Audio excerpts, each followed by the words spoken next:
Ibababa sa 15 residente sa isang barangay sa Mangaldan, Pangasinan na biktima ng online hacking. Narito ang exclusive report ni Russell Simorio. Hindi bababa sa 15 residente sa barangay Nibaliw, Mangaldan, Pangasinan ang nabiktima ng online hacking. Kabilang na riyan si Gemma.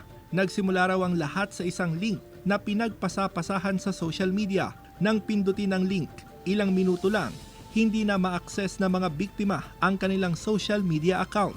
After that, nahack na, wala na. Biglang yung Facebook ko biglang off na.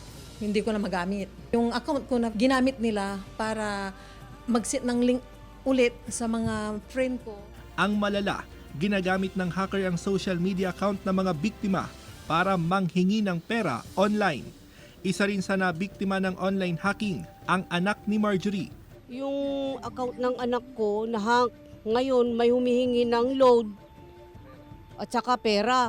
Kung sabihin nila, humihingi sila ng load na 600. Ayon sa PNP Anti-Cybercrime Unit sa Pangasinan, umaabot sa 5 reklamo ng online hacking ang natatanggap nila kada araw.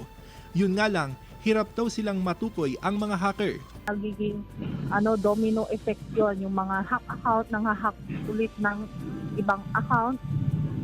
And sa mga iba naman po, nang i-scam din po yung mga hack account. Paalala ng otoridad, iwasang pindutin ang mga ipinapadalang link hanggat hindi nasisigurong lehitimo ito. Kasama si Ron Alistair Tañedo, Russell Simorio, One North Central, Luzon.